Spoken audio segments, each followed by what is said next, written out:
Selamat sore pemirsa. Assalamualaikum warahmatullahi wabarakatuh. Allahumma shalli ala sayyidina Muhammad wa ala ali sayyidina Muhammad. Hari ini hari Jumat 7 Februari 2025, tanggal 8 Sya'ban, malam ke-9 bulan Sya'ban 1446 Hijriah. Ya, teman-teman semuanya, saya mau kasih tahu Anda ya. Saya mau berbagi sesuatu ya.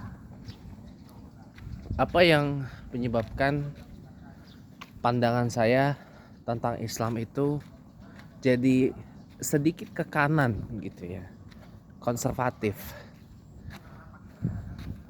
Jadi begini teman-teman ya, ini semua terjadi karena pertobatan saya. Jadi saya berkali-kali kan ungkit cerita ini kan, dan ini memang terjadi di saya gitu loh. Jadi ceritanya bermula dari bulan Januari 2024, di bagian akhir dari bulan Januari 2024, pas ya sebelum Pilpres 2024, 5 Februari ya. Di pas itu 100 harian wafat dari salah seorang simpatisan PDI Perjuangan, pendukung Pak Ganjar Pranowo kala itu capres ya, yang meninggal akibat dipukulin ya, dibunuh lah sama oknum TNI. Saya ikut acara itu di Diponegoro nomor 72 Menteng, Jakarta Pusat. Malam saya pulang kan. Kondisi cuaca habis pulang itu hujan, gelap. Saya kan cari jalan pintas tuh buat cepatlah sampai rumah. Nah tiba-tiba pas mau nurunin, karena kan saya lewat rel, nyebrang rel, nurunin ada jalan tembusan itu, HP saya ini yang LCD-nya udah ya kayak gini lah posisinya, udah hampir copot, jatuh. Dan begitu saya mau nyalain lagi, rusak LCD-nya. Sudah kan saya berapa hari gak bisa main HP. Saya cari-cari kan tukang servis LCD HP. Alhamdulillah dapat dekat rumah kebetulan. Nah saya di situ bukan bernazar sih, saya berkeinginan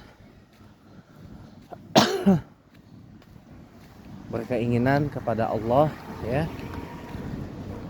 Ya Allah, saya berdoa, ya Allah, kalau HP saya ini benar ya, karena kan pada saat itu kan saya nggak ngapa-ngapain kan, jadi masih untungnya tapi masih bisa sholat subuh berjamaah di masjid ya kan, pakai alarm yang ada di jam tangan saya gitu. Saya bilang, ya Allah, kalau kalau seandainya HP hamba ini sudah benar, maka hamba akan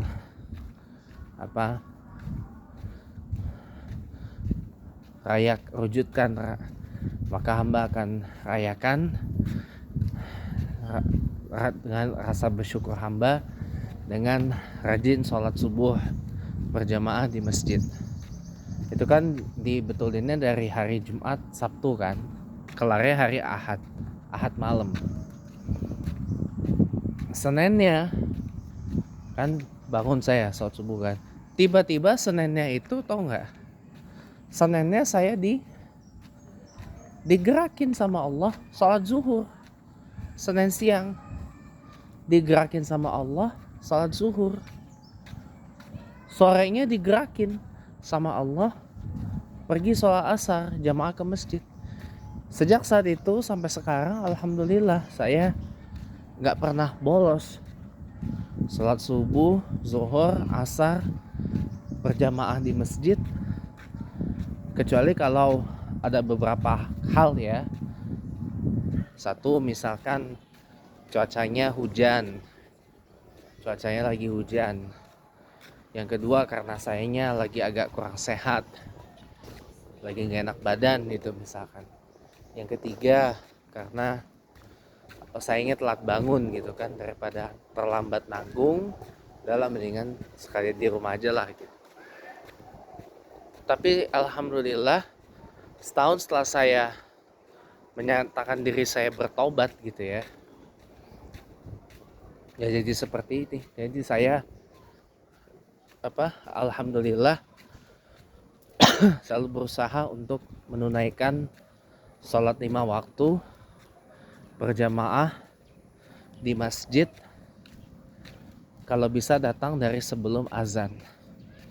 Inilah saya sekarang ini, dan itu yang membuat pandangan saya kepada Islam itu jadi berubah sedikit ke kanan gitu. Ada lagi nggak yang berubah? Ada teman-teman, tentang wanita muslimah berjilbab. Dulu kan saya punya pendapat gini, memang betul kalau kita berbicara berdasarkan data, memang ada ulama yang mewajibkan wanita muslimah itu berjilbab. Tapi ada juga alim ulama yang tidak mewajibkan. Saya ambil jalan tengahnya bahwa berjilbab bagi wanita muslimah itu adalah pilihan. Itu dulu. Tapi sekarang, kenapa saya selalu kasih nasihat ke mama saya, udahlah mama pakai daster panjang aja di rumah gitu kan. Pakai daster panjang di rumah sama pakai jilbab, tutup aurat dengan sempurna. Nah, di situ pandangan saya mulai berubah, bahwa ternyata adalah wajib bagi wanita muslimah untuk menutup auratnya. Tutuplah aurat. Ada satu ayat, itu dijelaskan sama guru saya tuh, Ustadz Daman Al-Mantiqi. Dijelaskan sama guru saya tuh, lihat aja tuh penjelasannya, bahwa adalah wajib bagi wanita muslimah untuk menutup auratnya, apalagi menutup kepalanya, ya, menutup seluruh tubuhnya kecuali telapak tangan dan wajah gitu. Jadi wajib wanita muslimah untuk berhijab, menutup auratnya, itu wajib, bukan lagi pilihan gitu loh. Dan juga ada, ketika saya mengutarakan seperti itu, saya diserang oleh netizen kan, di threads itu. Saya baca di situ komen-komen mereka. Di situ saya juga punya pandangan yang saya rubah mengenai wajibnya wanita muslimah untuk menutup auratnya gitu.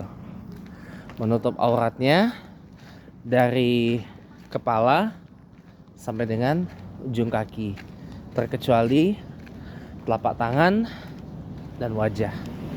Itu makanya yang membuat pandangan saya berubah, jadi agak sedikit ke kanan gitu, agak sedikit konservatif terhadap ajaran agama Islam itu. Terlebih semenjak saya prihatin gitu ya, menyaksikan kok banyak benar ini orang main asal ngoceh-ngoceh, hina-hina agama Islam, gak karu-karuan pula di media sosial ya. Dan yang melakukan itu juga bahkan ada public figure, ada figur publik, ada politisi gitu ya.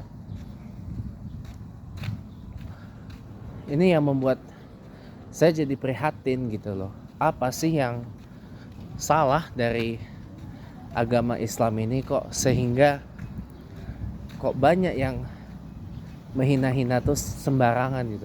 Sebenarnya ajarannya tidak salah, teman-teman. Ajaran agama Islam ini tuh udah perfect banget. Apalagi kan agama Islam ini kan agama Allah, agama yang diajarkan langsung oleh Allah kepada seluruh umat manusia gitu loh. Yang salah sebenarnya bukan ajarannya. Ya, yang salah bukan kalamullah fil Qur'anil Karim. Yang salah adalah orangnya. Nah, gini teman-teman. Ini hanya masalah ketidaksukaan aja kok. Saya bilang. Orang ini banyak yang apa ya? Yang tadi saya baru dengar di TikTok tadi. Ibaratnya kayak menjalanin Islam itu cuma menjalani dengan dalil yang cocok sama dia. Dalil keislaman misalkan ayat Al-Quran atau hadis Nabi yang hasan maupun yang sahih yang cocok sama dia dipakai. Tapi kalau nggak cocok nggak dijalanin gitu loh. Makanya jadi apa tadi sebutnya tuh marsion. Itulah. Itu ada yang seperti itu teman-teman. Ibaratnya orang ngejalanin Islam itu kayak ya semau dia.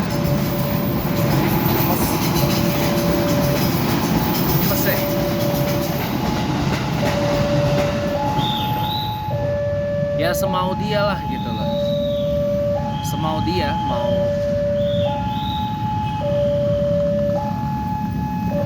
apa ngejalanin ya ngasal-ngasal juga nggak apa-apa gitu loh. Ada yang seperti itu.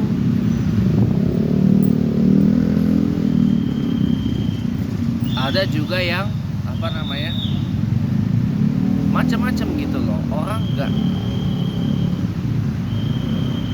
suka aja dengan orang yang mohon maaf gitu ya, yang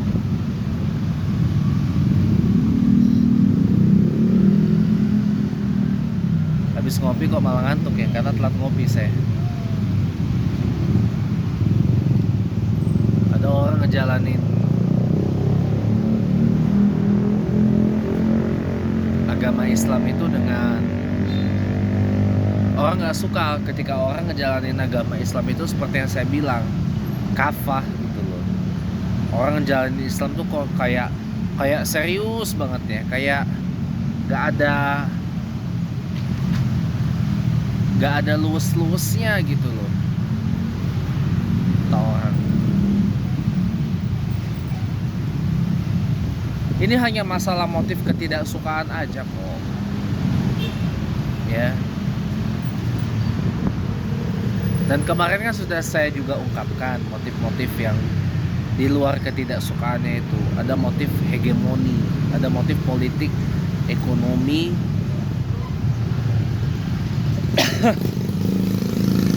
yang kaitannya itu adalah dengan hegemoni. Ada pihak yang hegemoninya gak kepengen diakhiri atau dikalahkan oleh kompetitor. Gitu guys. Kalau menurut saya sih gitu.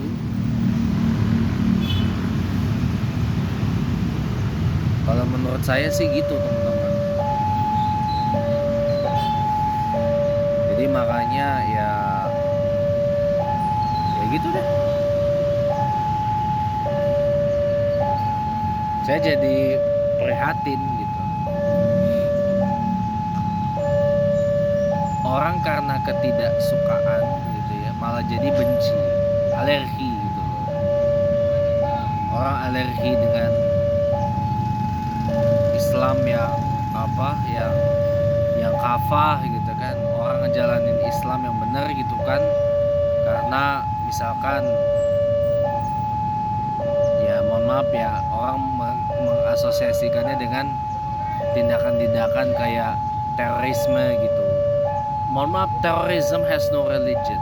Terorisme itu tidak ada agama, itu hanya oknum.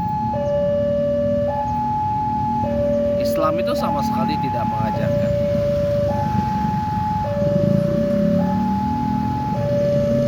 Jadi makanya berangkat dari situlah, makanya kenapa pandangan saya kepada Islam ini berubah jadi makin ke kanan gitu loh, makin ke arah konservatif gitu. bahwa apa namanya,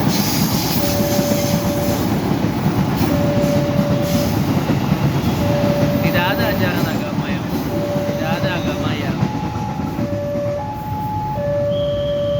benar kecuali Islam gitu. Inna dina indallahil Islam. Dan ada lagi dalam Al-Imran ayat 85 itu ada peringatan kalau meyakini ada yang lebih benar selain daripada Islam, konsekuensinya masuk neraka. Itu kan udah jelas.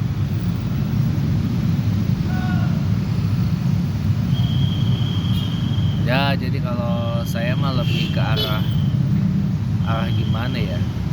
Itu makanya kenapa belakangan saya mulai kurang-kurangin kumpul-kumpul sama teman-teman relawan gitu. Selain sana nggak ada duitnya, karena saya takut nggak sholat. Karena kan saya lihat, ya saya juga nggak berhak menjustifikasi ya. Teman-teman relawan yang saya kenal dari lama ini, ya istilahnya bukan orang-orang yang ahli sholat gitu loh. Orang ya kayak, ya seperti yang dibilang Ade Armando itu, lebih fleksibel dalam ngejalanin sholat gitu loh. Bahwa sholat gak mesti pas pada waktunya banget gitu. Mereka lebih sholatnya belakangan gitu katanya. Tapi ya udah biarin lah, saya juga gak urus. Lebih baik saya yang menjauh, gak apa-apa gitu. Saya take a step further back. Yang paling penting adalah, tapi mungkin nanti tanggal 20 Februari nanti insya Allah ya, pas kalau teman-teman mengadakan acara tasyakuran Mas Pram Bagdul dilantik gubernur dan wakil gubernur terpilih daerah khusus Jakarta atau DKJ 2025 2030 atau 2024 2029 ya.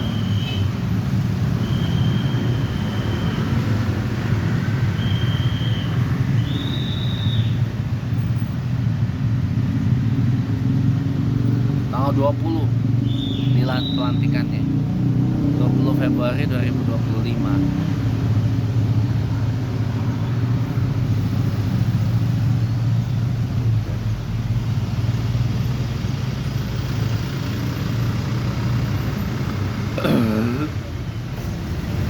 Jadi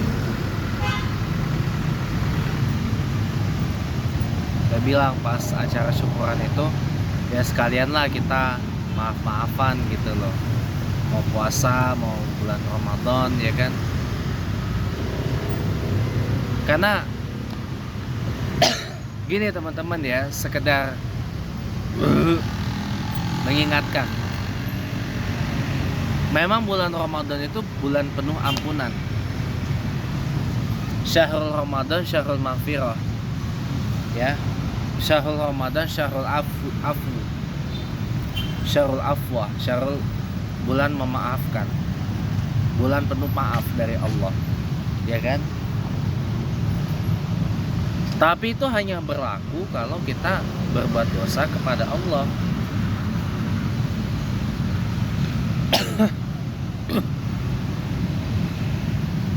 Tapi kalau kita buat dosa kepada manusia, ya tetap harus minta maaf pada orangnya. Contoh misal kita berbuat sesuatu yang gak menyenangkan orang gitu ya. Misalkan kita habis hujat orang itu dengan sebutan yang gak bagus lah gitu misalkan, ya kita minta maaf ke orang itu.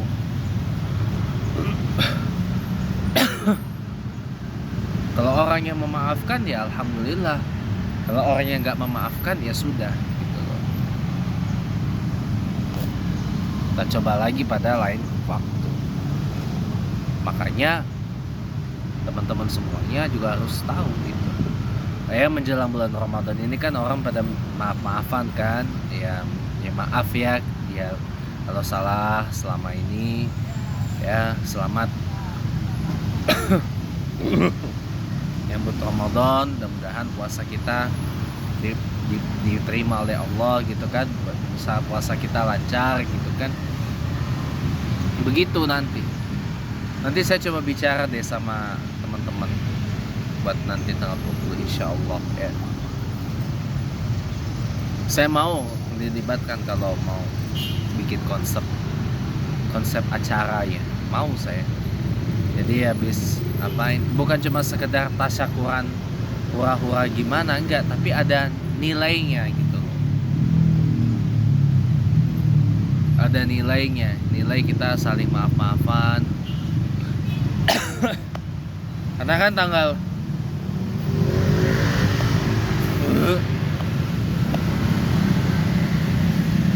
20 Februari 2025 nanti itu kan adalah malam 22 Sya'ban 1445 Hijriah, seminggu sebelum puasa Ramadan.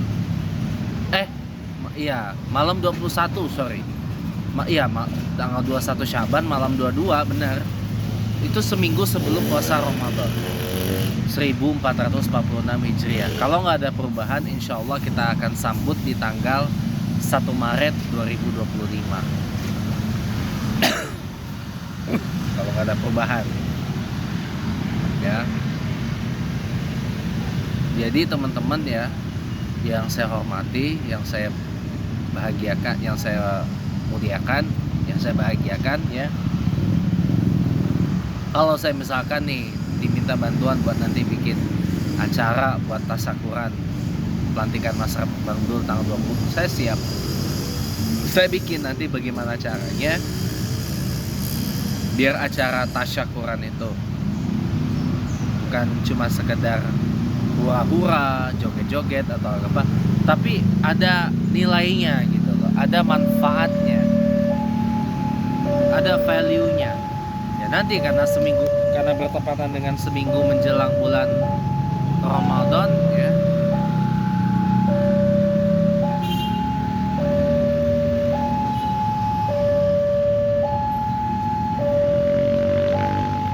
Jadi ya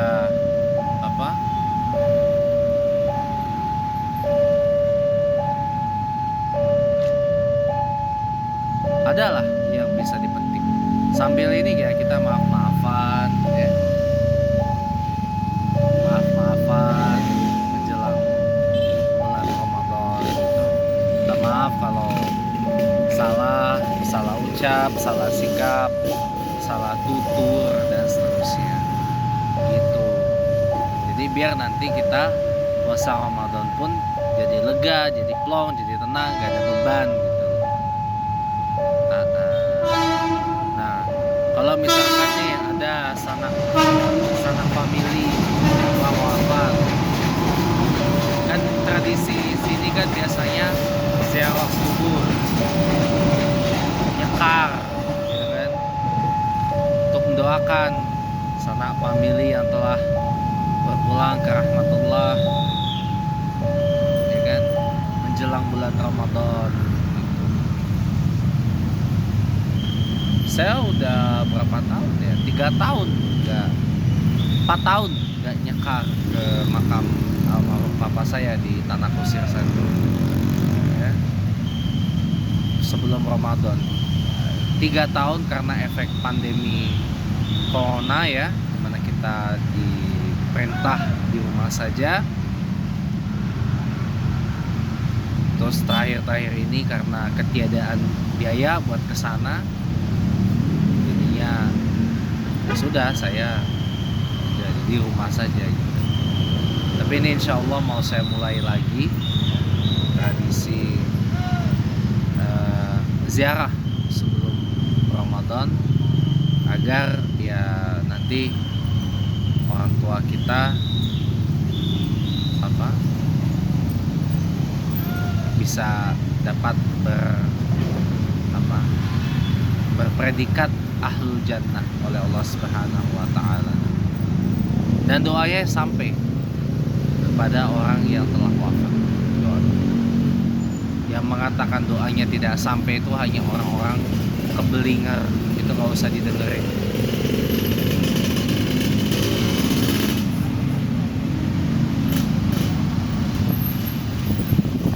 Ya, hanya orang-orang kebelinger aja yang ngomong seperti itu. Udah biarin. Jadi makanya teman-teman semua yang saya hormati, ya. Jadi apa? Mari kita sambut bulan Ramadan 1446 Hijriah ini dengan penuh semangat, ya, dengan semangat baru, dengan harapan, ya, kualitas Ramadan kita makin meningkat dari tahun-tahun sebelumnya.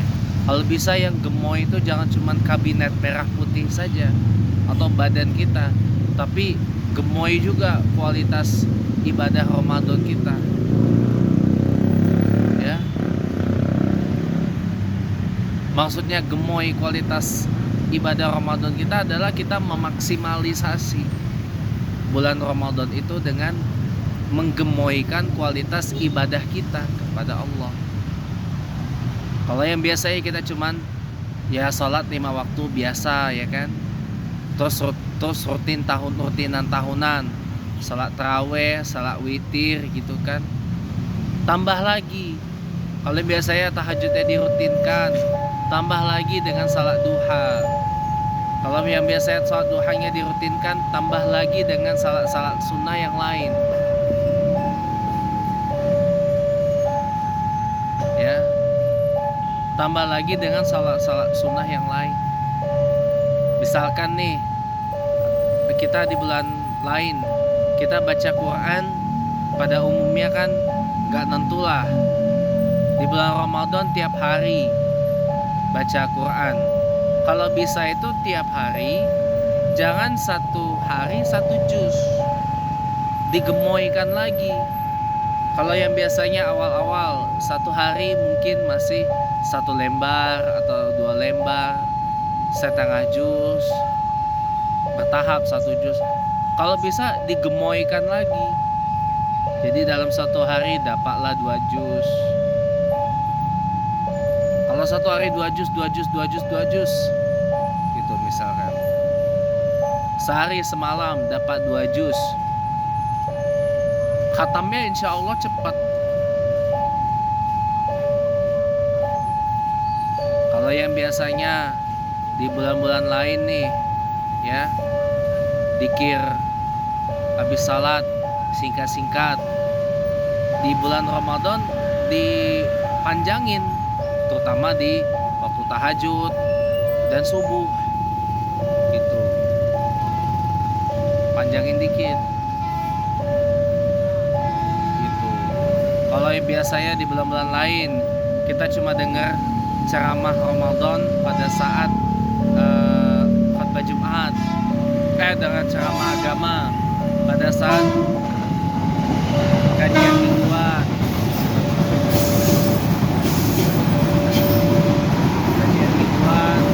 atau pada saat khutbah Jumat. Di bulan Ramadan tambah lagi ceramah agamanya, dosisnya ditambah.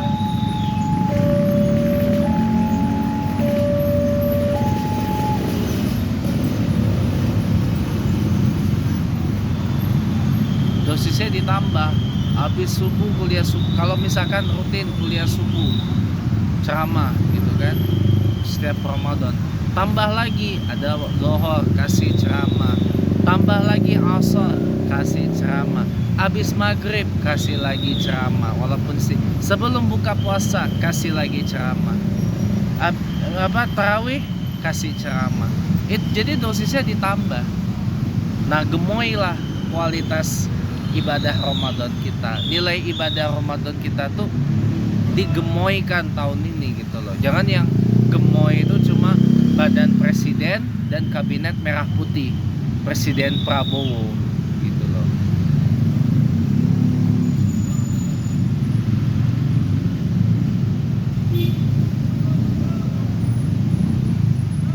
Kayak Masjid Istiqlal tuh, ya kan?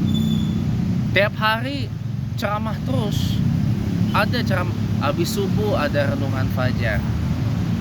Siang ada dialog zuhur. Asar ada kajian hawamish. Maghrib gak tentu. Habis Aisyah, habis Yasinan lebih tepatnya, ada ceramah. Bahkan sebelum salat Jumat ada ceramah. Di bulan Ramadan habis Jumatan ada ceramah, ada kajian. Dialog zuhur. Itu di Masjid Istiqlal itu. Nah, itu bisa diaplikasi di masjid lain. Jadi bulan Ramadan tahun ini tuh kita gemoykan gitu loh. Kita gemoykan kualitas dan nilai ibadah Ramadan kita gitu loh. Jangan hanya cuma sekedar formalitas tahunan atau cuman rutinan tahunan gitu loh. Yang kita lakukan hal yang sama berulang-ulang. Jangan. Nah, berhubung tahun ini brand gemoy lagi hype banget, ya digemoykan gitu loh. Bulan Ramadan, gimana caranya menggemoykan Ramadan? Ya itu tadi, kualitas ibadahnya digemoykan, bukan sekedar ditingkatkan, digemoykan. Nilai Ramadannya bukan cuma sekedar digemoykan. Kalau yang biasanya tiap tahun bagi-bagi iftar, ya kan? Tahun ini digemoykan lagi, dimasifkan lagi, dibanyakin lagi, diperluas lagi jangkauan. Baik misal nih bagi-bagi iftar buat buka puasa atau bagi-bagi makan sahur gitu misalkan. Diperluas lagi, ditambahin lagi ininya. Ya digemoykan gitu loh.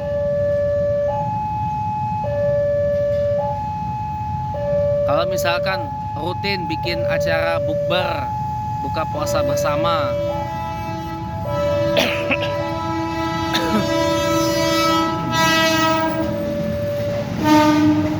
itu juga digemoykan gitu loh.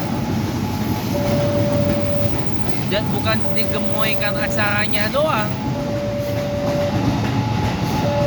Dalam sepekan bisa datang ke berapa bukber, bukan hanya itu, tapi kualitas daripada bukbernya itu digemoykan. Misalkan bukber, jangan cuma bukber cuma sekedar kumpul hahaha mana hene begitu toh wes, gak gitu, gak gitu teman-teman. Tapi ditingkatkan. Jadi ada nilainya bukber itu, ada nilainya. Kita bukber buka puasa bersama itu ada value-nya,